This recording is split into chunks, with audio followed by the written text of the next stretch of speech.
Bienvenidos y bienvenidas a una nueva edición de Panorama Latam. Mi nombre es Horacio Vera, soy periodista de la agencia CMA y en esta oportunidad contamos con la participación de Patricio Gigli, que es asesor financiero de Nassini Sociedad Anónima.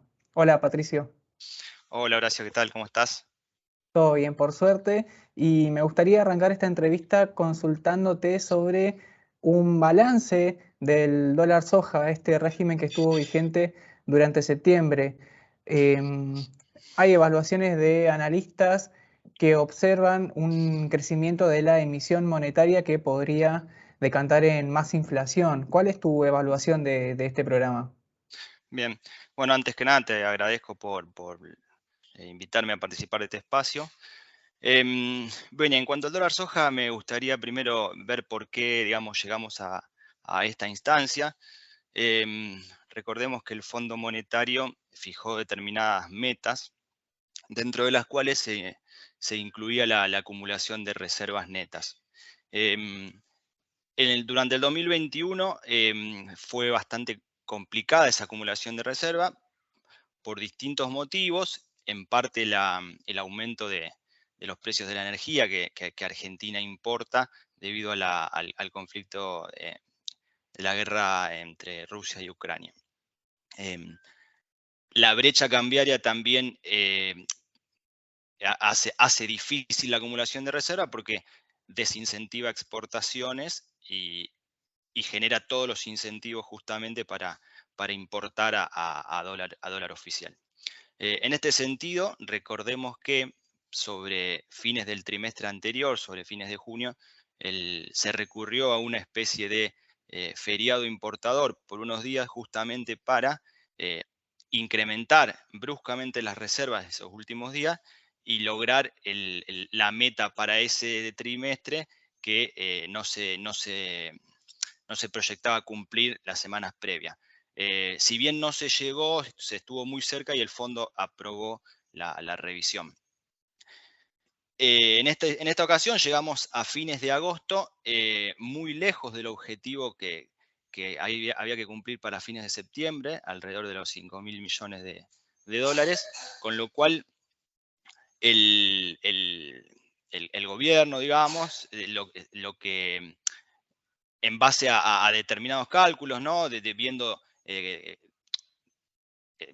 exportaciones anteriores de soja, quiero decir, liquidaciones, discúlpame, respecto a otros años que no se venía cumpliendo en la misma medida, entonces se implementa el dólar soja con la posibilidad de liquidar a un tipo de cambio de 200 pesos.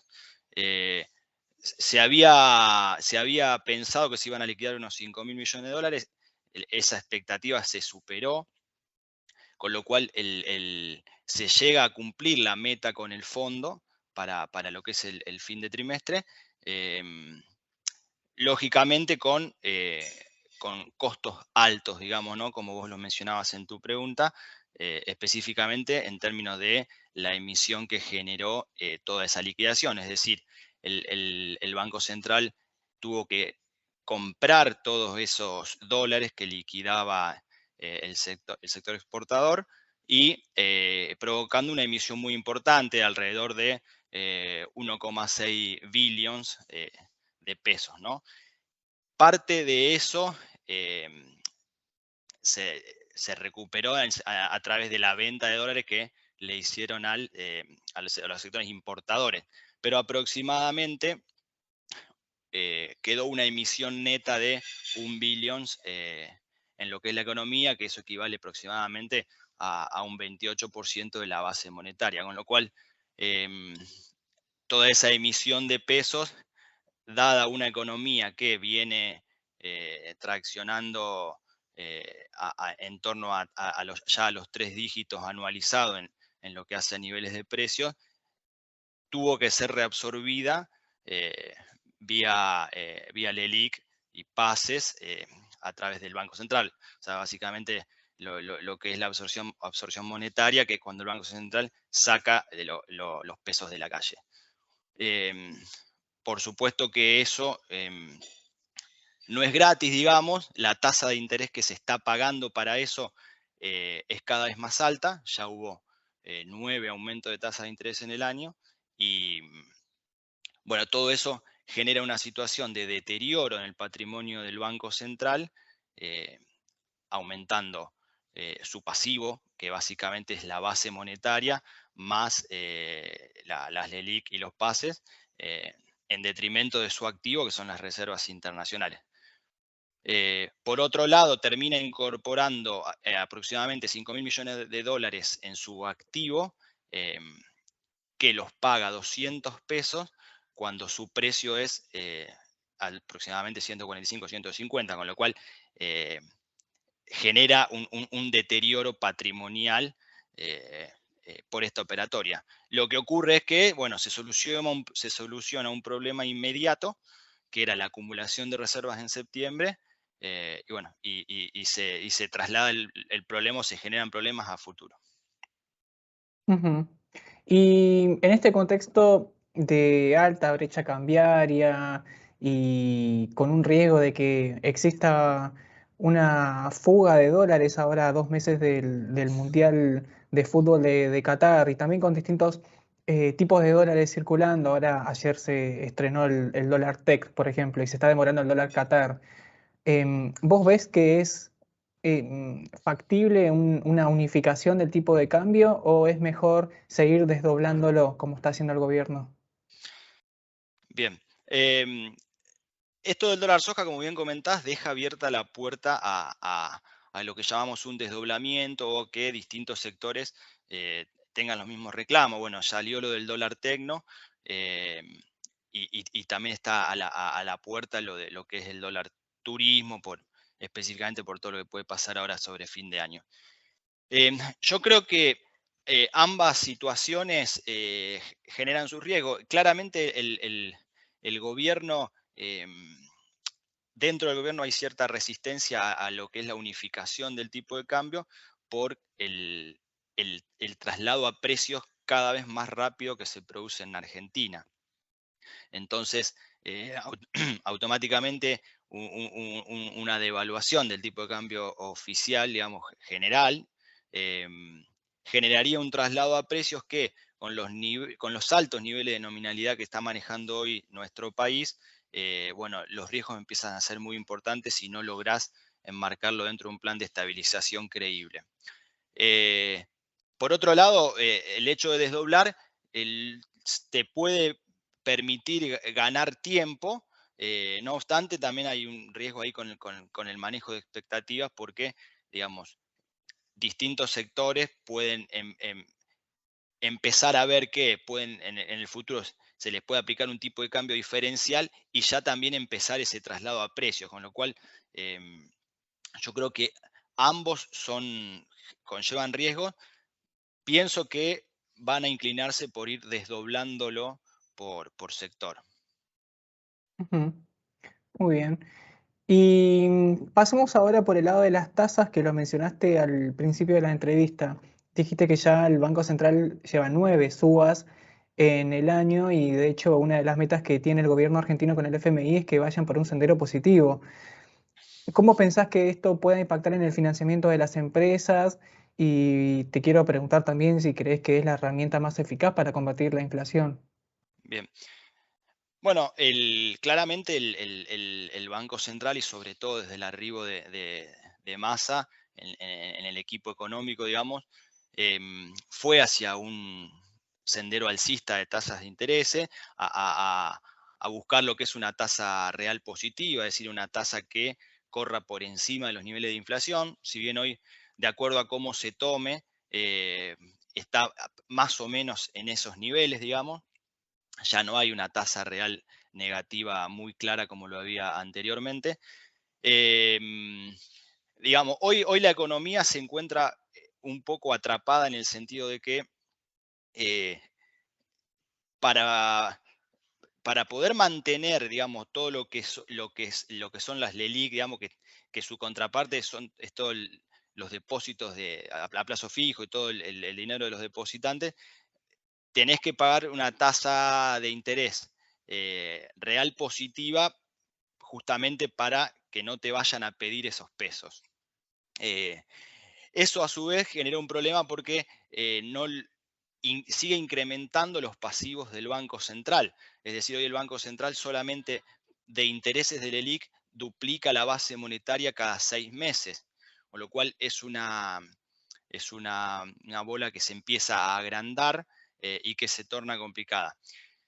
Lógicamente que la tasa de interés alta te sirve por varios motivos. Por un lado, porque de algún modo busca ponerle un techo a la brecha, aumentando, digamos, la demanda de pesos para colocarse a tasa de interés y no yendo a dólar, digamos, y a presionar la brecha. La contracara que tenés con eso es que se aumenta el costo del crédito para empresas y para personas, con lo cual la empresa se ve afectada porque va a financiar capital de trabajo y proyectos de inversión más caro, y a su vez el hecho de que se encarezca el crédito también para el consumidor afecta a las ventas de las empresas, con lo cual todo eso redunda en lo que es una caída en la actividad. Entonces ahí es un poco, yo creo que hoy es necesario porque hay necesidades de primer grado, digamos, que te llevan a tener que tener una tasa real positiva, pero sin duda que también tiene costos en lo que es la actividad. Y por sobre todas las cosas, digamos, todo tiene que enmarcarse en una expectativa de confianza, porque puede llegar el momento, digamos, en que no haya una tasa de interés que convenza a los depositantes, digamos. Entonces, ahí creo que es lo que hay que estar jugando muy atentamente, y obviamente que eso se relaciona con otras variables que tienen que ver con los números de déficit fiscal principalmente. Ujú. Sí, exactamente. Parece un arma de doble filo. Parece atractivo para los ahorristas, pero tiene consecuencias para las empresas, al parecer. Pasemos. Exacto. Sí, ahora me gustaría pasar por el tema de las acciones. Viste que el Merval está teniendo una racha alcista en lo que va del año y está ciertamente encabezada con las acciones de YPF, promesas de inversión del gobierno, con Vaca Muerta, también las acciones de energía están repuntando bastante en lo que va del año. Y me gustaría saber cuál es tu perspectiva de esta racha que está teniendo el Merval en los últimos meses. Bien. Bueno, primero me gustaría contextualizar un poco en el sentido de que los precios actuales que tienen los activos argentinos. En promedio, el Merval medido en dólares contado con liquidación, si tomamos los máximos del año 2018, aproximadamente está entre un 70 y un 75% más abajo de aquellos precios. Y si tomamos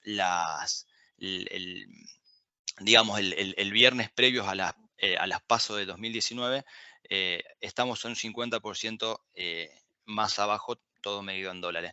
Con lo cual, están muy caídos los activos argentinos, si bien venimos de una racha alcista, los precios siguen estando, digamos, relativamente baratos, ¿no?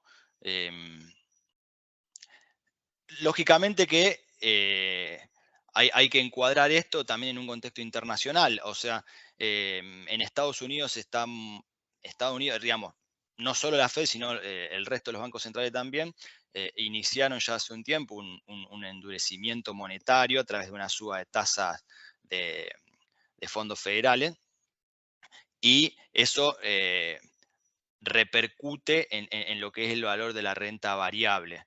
En Estados Unidos, los principales índices tienen ya caídas superiores al 30% en lo que va de 2022. Con lo cual, creo que las acciones argentinas tienen recorrido alcista, pero que todavía estamos en tiempos de mucha volatilidad del mercado, principalmente hasta que veamos en Estados Unidos algunos drivers que hagan pensar que el mercado pudo haber estabilizado en algún piso para retomar, digamos. básicamente algunas señales de que la inflación inició un marcado descenso, que nos puede hacer pensar de que la suba de tasa de interés puede estar llegando a su fin. Ujú. Muy bien, y ahora para culminar, no quiero dejar pasar por alto el presupuesto 2023, año electoral en Argentina. Me gustaría saber si ustedes esperan que el gobierno argentino pueda cumplir con las metas numéricas pactadas tanto en el presupuesto 2023 como las prometidas con el Fondo Monetario Internacional. Bien. Eh, yo creo que un poco la llegada de Massa tiene que ver con el hecho de dar una señal al mercado, eh, y uno de sus principales discursos siempre fue orientado a que íbamos a cumplir las metas con el Fondo Monetario, y de hecho muchas de las cosas que se están haciendo tienen que ver con eso. En cuanto al presupuesto, digamos, lamentablemente los presupuestos en Argentina últimamente no se terminan cumpliendo, con lo cual dejan de cumplir su función principal, que es ordenar las expectativas hacia el año próximo. Em, la verdad es que hay algunos datos, como una inflación del 60% proyectada, que parece difícil que ocurra, dado al ritmo al cual está corriendo hoy la inflación. O sea, que cuando uno anualiza los últimos datos de inflación, ya estás arriba del 100%. eh, Sumado a una tasa de devaluación del tipo de cambio oficial que viene también corriendo de esa manera y de alguna forma le pone un piso a la inflación. Con lo cual, no, personalmente no soy muy optimista de que lo que está establecido en el presupuesto se pueda cumplir. Ujú. Muy bien. Bueno, esperemos que al menos ancle expectativas y se pueda ordenar de alguna forma el mercado para lo que resta del 2022. Sí, Bueno, sí, exactamente. ujú. Bueno, muchísimas gracias Patricio por haber participado. Esperamos contar con vos y con otros analistas de Nacini en próximas emisiones. Y muchísimas gracias de nuevo por tu participación. Bueno, Horacio, no, te agradezco yo. El gusto es mío de poder participar de este espacio. Bueno, hasta luego. Hasta luego.